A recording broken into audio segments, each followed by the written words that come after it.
My God, I hate drugs. A party-list group says it's not enough that the Balangiga bells were returned. Bayan Muna Representative Carlos Zarate says the U.S. should also apologize for atrocities U.S. soldiers committed in Samar during the Philippine-American War. He also asks the U.S. to compensate victims and return other war trophies it took from other parts of the country. Meantime, residents of Balangiga town in eastern Samar are celebrating the return of the bells. They could not hold back tears of joy when they saw the bells and taken out of the crates for the descendants of the town warriors. The return of the bells in Balangiga on Saturday signals closure of a dark yet victorious past. Just learning that it is already in our land, the Philippine soil. Naku. We are already, we feel it in our hearts and in our skins, in our body, whole body. Kanina nanonood kami sa TV. We were looking at the footage doon sa Villamor Air Base. Sabi, iba pala yung feeling pag para bang may ino-open kami na regalo sa Christmas. They're important because they remind us of the patriotism of our forebears. They wanted to defend the town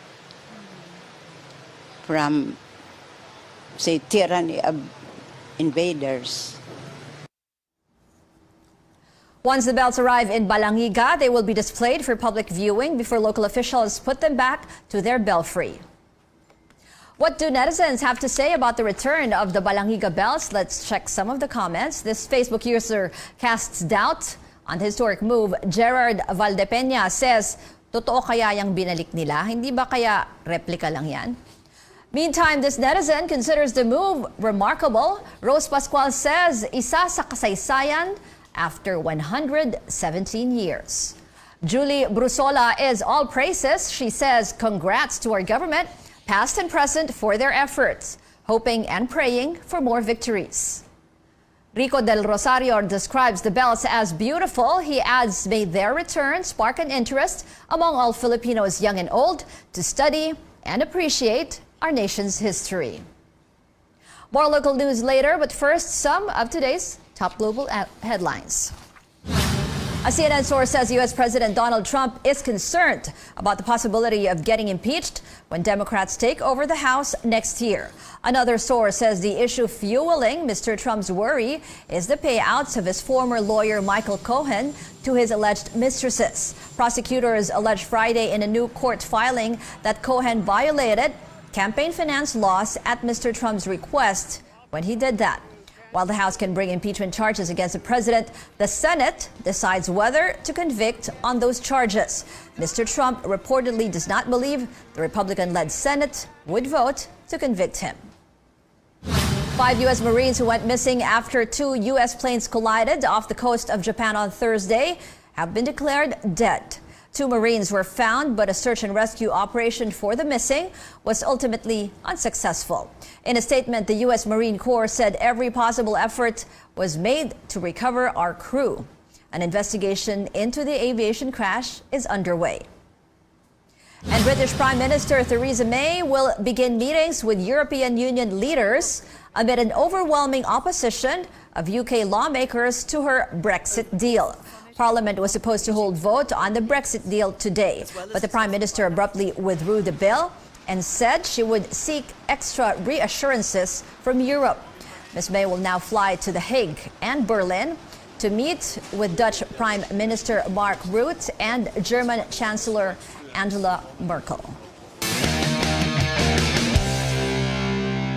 The latest in sports, 2 NBA superstars face off for one last dance on the court. The Los Angeles Lakers beat the Miami Heat 108-105 to spoil Dwayne Wade's final match against the Purple and Gold. But it was still a night to remember for Wade, who went up against longtime friend and teammate LeBron James. The Miami veteran was honored with a video tribute in the first quarter. He will retire at the end of this season.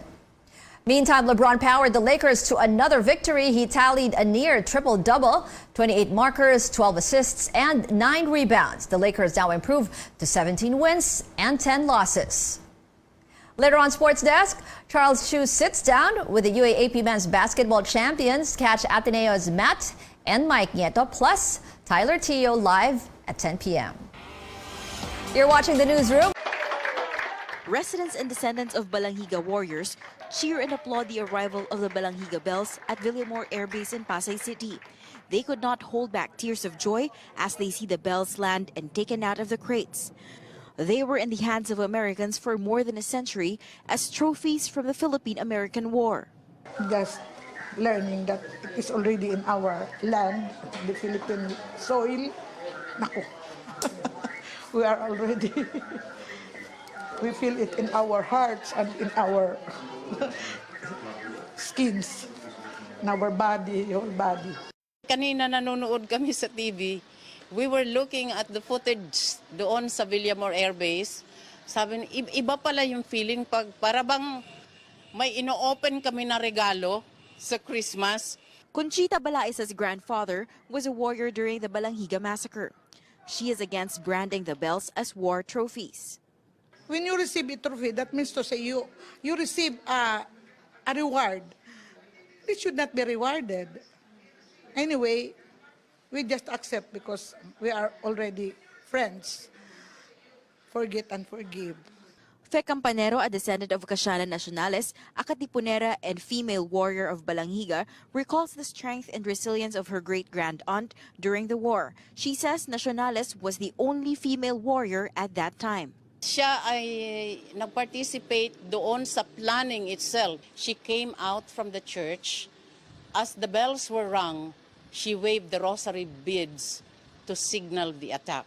Eulohia Abanador Amano is a grandniece of Balanghiga's hero, Valeriano Abanador.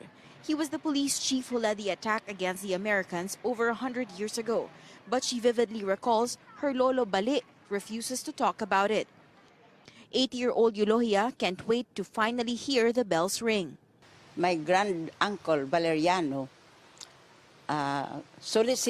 was one of those solicitors for the gold to be mixed with the other minerals, elements in shaping the bells. That's why the sound of the bells is really beautiful. The bells, just like to many other descendants, mean a lot to her. They're important because they remind us of the patriotism of our forebears. They wanted to defend the town from, say, tyranny of invaders. For the descendants, the return of the bells in Balanghiga on December 15th signals closure of a dark yet victorious past. Mabagting manta ang lingganay, paglaumla minahal nga balanhiga. Meaning to say, someday the bells will ring again. So, just hope, Balanghiga. Just hope, dear Balanghiga. In Balanghiga, Eastern Samar, Trisha Terada, CNN Philippines. A moment now part of history. The Balanghiga bells are finally back in the country after more than a century since they were taken by American soldiers as war booty. The United States says returning the bells is just the right thing to do. Our senior correspondent David Santos tells us more. On board a C-130 plane that carried the emblem of a U.S. general familiar to many Filipinos, the Balanghiga bells, just like Douglas MacArthur during the Japanese occupation, they have returned. Americans seized them as war booty, and more than a century since then, the bells are a step closer to where they should belong. For most descendants of the Balanghiga uprising in 1901, seeing the bells up close and personal for the first time is a moving experience. It is a very emotional journey, and I always cry every time. Dolores Matias is a great-granddaughter of Pedro Abayan, then Balanghiga's El Presidente del Pueblo or town mayor, and among those who led the attack against the American forces. And those peaceful town people took part in that very gruesome rebellion.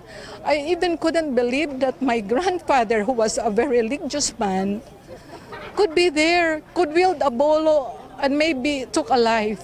The negotiation for the bells' return took about half a century. President Duterte has been vocal about his anti-US sentiments and demanded last year that Washington give back the bells. And so it did. The US passed a law this year clearing legal obstacles for the bells' return. Then the Trump administration facilitated it despite some opposition. I don't see any real opposition to the return of the bells, and I think, there were just some people making a lot of noise. U.S. officials, however, insist things fell into place to have the bells returned, and it was just the right thing to do. It's really much more than just one president or one request or one demand. I mean, this is something that many people have worked on for a very long time. This is a gesture that we hope is viewed positively as an investment in this relationship in our alliance. Historians say both the Philippines and U.S. have emotional attachment to the bells.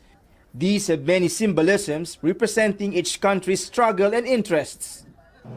It is our hope that they will no longer remind us of that painful episode of our joint history. Instead, let them serve as a memorial to those soldiers who fought valiantly for their country.